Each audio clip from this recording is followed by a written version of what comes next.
ಇದು ಕೀಲುವಾಯಿ ತುಂಬಾ ಇದೆ ಸರ್. ಓಕೆ, ಯಾವಾಗಿಂದ ಇದೆ ಅಮ್ಮ? ಒಂದು 8 ತಿಂಗಳು 7 ತಿಂಗಳು ಆಯ್ತು ಸರ್. ಓಕೆ, ಎಲ್ಲೆಲ್ಲಿ ನೋವು ಬರ್ತಾ ಇದೆ? ಕೂತ್ರೆ ನಿಂತ್ರೆ ಮೊಳಕಾಲು ನೋವು ಆಗುತ್ತೆ ಸರ್. ಅಲ್ಲಮ್ಮ, ಯಾವ್ಯಾವ ಕೀಲಲ್ಲಿ ನೋವಿದೆ ತಮಗೆ? ಬೆರಳುಗಳ ಹತ್ರ, ಕಾಲುಗಳ ಹತ್ರ. ಓಕೆ, ಊತ ಬಾವು ಏನು ಬಂದಿದೆಯಮ್ಮ ಅಲ್ಲಿ? ಮೊಳಕಾಲ ಮೇಲೆ ಒಂದು ವಾರಕ್ಕಿಂತ ಮುಂಚೆ ಬಾವು ಬಂದಿತ್ತು ಸರ್. ರಿಪೋರ್ಟ್ ಎಲ್ಲ ತೆಗೆಸಿ ಕಮ್ಮಿ ಆಗಿದೆ ಇವಾಗ. ಓಕೆ, ನಿಮ್ಮ ವಯಸ್ಸೆಷ್ಟು? 23 ಸರ್. ಔಷಧಿ ಏನಾದ್ರು ತಗೋತಾ ಇದ್ದೀರಾ ಈಗ? ಇವಾಗ ಟ್ಯಾಬ್ಲೆಟ್ ಖಾಲಿ ಆಗಿದೆ ಸರ್. ಓಕೆ, ರಕ್ತ ಪರೀಕ್ಷೆ ಏನಾದ್ರು ಮಾಡಿಸಿದ್ರಮ್ಮ? ಮಾಡಿಸಿದ್ದೀವಿ ಸರ್. ಓಕೆ, ಸಮಸ್ಯೆ ಏನಂತ ಏನಾದ್ರು ಹೇಳಿದ ಗೊತ್ತಾಯ್ತಾ ನಿಮಗೆ? MRI ಮಾಡಿಸ್ಬೇಕಂತ ಹೇಳಿದ್ದಾರೆ. Okay, fine. ನೋಡಿ, ಈಗ ಕೈ ಬೆರಳು ಕಾಲು ಬೆರಳಲ್ಲಿ ಪೈನ್ ಬರ್ತಾ ಇದೆ ಅಥವಾ ಊತ ಬಂದಿದೆ ಅಂತ ಹೇಳ್ತಿದ್ದೀರಾ. ಮಂಡಿಯಲ್ಲಿ ಬಂದಿದೆ ಅಂತಂದಾಗ ಹೇಳಿದಾಗ MRI ಮಾಡಿಸ್ಬೇಕಾಗಿ ಬರುತ್ತೆ. ಬಟ್ ಈ ಥರ ಕೈ ಬೆರಳು ಕಾಲು ಬೆರಳಲ್ಲಿ ಬಂದಾಗ ಮೋರ್ ಕಾಮನ್ಲಿ ಅದು ರೊಮೆಟೆಡ್ ಆರ್ಥ್ರೈಟಿಸ್ ಅಥವಾ ಗೌಟಿ ಆರ್ಥ್ರೈಟಿಸ್, ಈ ಎರಡು ಕಾರಣದಿಂದ ಬರ್ತಕ್ಕಂಥ ಚಾನ್ಸ್ ಹೆಚ್ಚಿರುತ್ತೆ.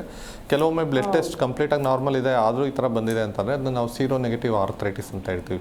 ಅಂದರೆ ಇದು ಒಂದು ಆಟೋ ಇಮ್ಯೂನ್ ಡಿಸೀಸ್ ಅಂತಲೇ ಹೇಳ್ತೀವಿ.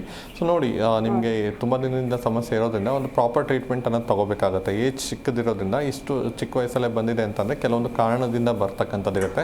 ಸೊ ಯಾವ ಕಾರಣದಿಂದ ಬಂದಿದೆ, ಜೊತೆಗೆ ಯಾವೆಲ್ಲ ಒಂದು ಲಕ್ಷಣಗಳಿದೆ ಎಲ್ಲ ತಿಳ್ಕೊಂಡು ಒಂದು ಔಷಧಿ ಕೊಡ್ತಕ್ಕಂಥದ್ದಿರುತ್ತೆ. ನಿಮಗೆ ಸಮಸ್ಯೆ ನಿಧಾನಕ್ಕೆ ಕಡಿಮೆನೂ ಆಗುತ್ತೆ, ಬೇಗನೆ ವಾಸಿ ಆಗ್ತಕ್ಕಂಥ ಒಂದು ಚಾನ್ಸ್ ಹೆಚ್ಚಿರುತ್ತೆ ಅಂತ ಹೇಳ್ಬೋದು. ಮೊದಲು ಒಂದು ಸಾರಿ ಆರ್ಥರೈಟಿಸ್ ಹಾಸ್ಪಿಟಲ್ ಹತ್ರ ತೋರಿಸಿದ್ದೀವಿ ಸರ್. ಓಕೆ, ಅದ್ರೊಳಗಡೆ ಒಂದು ರಿಪೋರ್ಟ್ ತೆಗೆಸಿದ್ರು ಅವರು. ಓಕೆ, ಹೋಮೋಜಿನಿಯಸ್ ಸ್ಟ್ಯಾಟರ್ನ್ 3+ ಅಂತ ತೋರಿಸಿದ್ರು. ಓಕೆ, ಅದೇಮ್ಮ ಈಗ ಹೇಳಿದಾಗ ತುಂಬಾ ಇದೆ ಅಂದ್ರು ಸರ್. ಇದಕ್ಕೆ ರೀಸನ್ ಏನು ಹೇಳಿಮ್ಮ? ಕೀಲ್ವಾಯಿ ತುಂಬಾ ಇದೆ ಅಂದ್ರು, ಇದಕ್ಕೆ ಸೊಲ್ಯೂಷನ್ ಏನು ಸರ್? ಓಕೆ, ಅದೇಮ್ಮ ಖಂಡಿತ. ನೋಡಿ, ಈಗ ಏನಾಗುತ್ತೆ, ಈಗ ನಿಮಗೆ ತುಂಬ ಎಂಗೇಜಲ್ಲೇ ಬಂದಿದೆ ಅಂತ ಕೆಲವೊಮ್ಮೆ ಜೆನೆಟಿಕ್ ಫ್ಯಾಕ್ಟರಿಂದನೂ ಬರ್ತಕ್ಕಂಥ ಒಂದು ಚಾನ್ಸ್ ಇರುತ್ತೆ. ಸೊ ಇದಕ್ಕೆ ಭಾಳ ಥರದ ಟೆಸ್ಟ್ ಇರುತ್ತೆ ಒಂದು. ಜೊತೆಗೆ ಹೇಳಿದಾಗೆ ಇತ್ತೀಚೆಗೆ ಅಂದರೆ ರೀಸೆಂಟಾಗಿ ನಿಮ್ಮ ಸಮಸ್ಯೆ ಬಂದಿರೋದ್ರಿಂದ ಸೊ ಸಂಪೂರ್ಣವಾಗಿ ಸರಿಪಡಿಸುವಂಥ ಒಂದು ಸಾಧ್ಯತೆ ಕೂಡ ಇರುತ್ತೆ. ಅದಕ್ಕೂ ಮುಂಚೆ ಪ್ರಾಪರ್ ಡಯಾಗ್ನೋಸಿಸ್ ಅನ್ನೋದು ತುಂಬ ಇಂಪಾರ್ಟೆಂಟ್ ಆಗುತ್ತೆ. ಸೊ ಒಂದು ಸತಿ ನೀವು ಪ್ರಾಪರಾಗಿ ಬಂದು ಕನ್ಸಲ್ಟ್ ಮಾಡಿದ್ರೆ ನಿಮ್ಮ ಸಮಸ್ಯೆ ನೋಡಿಕೊಂಡು ಟ್ರೀಟ್ಮೆಂಟ್ನ ರೆಕಮೆಂಡ್ ಮಾಡ್ತಕ್ಕಂಥ. ಜಿ ಕನ್ನಡ ನ್ಯೂಸ್ ಈಗ ನಿಮ್ಮ ಮನೆಯಲ್ಲೇ ನೋಡಿ.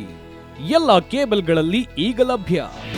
ನಿಮ್ಮ ನೆಚ್ಚಿನ ಜಿ ಕನ್ನಡ ನ್ಯೂಸ್ ಈಗ ಸನ್ ಡೈರೆಕ್ಟ್ ನಲ್ಲಿ number 292, Tata play number 1664, Jio TV number 1334, NXT digital number 30, in cable number 30, city networks 51, U digital number 162, GTPL number 17, Rockline telecommunications number 42, Shri Basaveshwara cable number 168, rural cable network 60, Vinayaka digital 57, Abhishek cable 821, city channel 53, Siddeshwara cable network 57, V4 digital Infotech 628, Surya digital networks 53, Gajanan digital number 836, Malnad infotech private limited number